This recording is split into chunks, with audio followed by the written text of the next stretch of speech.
গতকাল রাতে হাসানাত আবদুল্লাহর উপরে হামলা হয়েছে। কারা করেছে এই হামলা? অনেককে গ্রেফতার করা হয়েছে, কিন্তু কারা করেছে এই হামলাটা? আসলে এর মূলে কারা রয়েছে? এর মূলে যদি আপনি এই নিউজটা দেখেন তাহলে আপনি মনে করবেন যে এর মূলে রয়েছে ছাত্রদল নেতা। তিনি পোস্ট করেছেন, সবাই দ্রুত এগিয়ে যান, যারা হামলা করেছে তাদেরকে সাহায্যের হাত বাড়িয়ে দিন।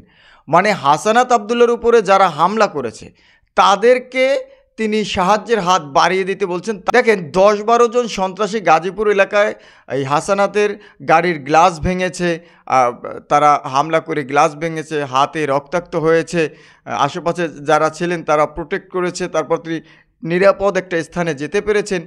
কিন্তু মাঝখান থেকেই তামিম তামজিদ নামের এই ছাত্রদল নেতা তিনি এই পোস্ট করেছেন। তার মানে বোঝা যাচ্ছে তার এই পোস্টের মাধ্যমে যে এই ঘটনাটি পরিকল্পিত এবং এই ঘটনার মূলে রয়েছে ছাত্রদলেরা।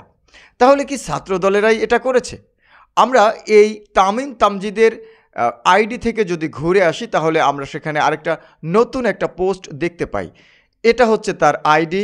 আমরা যদি তার আইডির নিচে যাই তাহলে দেখব যে একটা পোস্ট রয়েছে, আর ওই পোস্টে তিনি লিখেছেন যে তিনি হাসানাত আবদুল্লাহর উপরে যে হামলা হয়েছে ওই হামলার ঘটনাটি আরেকটি মোবাইলে দেখতে পান, আরেকজনের মোবাইলে, রিফাত রশিদ নামের একজনের মোবাইলে তিনি সেটা দেখতে পান।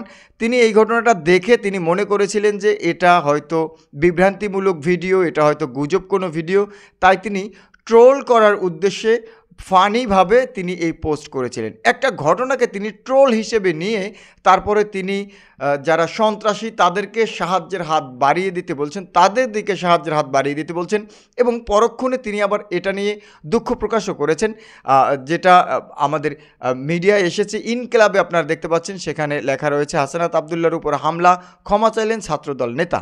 এই ছাত্রদল নেতা পরে আবার ক্ষমাও চেয়েছেন এবং তিনি এ ব্যাপারে অনুতপ্ত হয়েছেন। আসলে তাহলে প্রশ্ন থেকেই যায়, কারা হাসানাত আবদুল্লাহর উপরে হামলা করেছিল? তাহলে এর গডফাদার কারা? এরা কারা, কোথায়, যারা হাসানাত আবদুল্লাহর উপরে হামলা করেছে?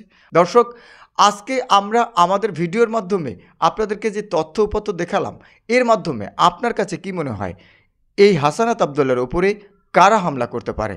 ছাত্রদল, বিএনপি, নাকি ফেসিবাদী যে গোষ্ঠী এখনও বাংলাদেশে রয়েছে তারা হামলা করতে পারে? আপনি আপনার মূল্যবান মতামত আমাদেরকে কমেন্ট সেকশনে জানাতে পারেন। আজ বিদায় নিচ্ছি, ইনশাআল্লাহ দেখা হচ্ছে পরবর্তী কোনো ভিডিওতে। আল্লাহু হাফেজ।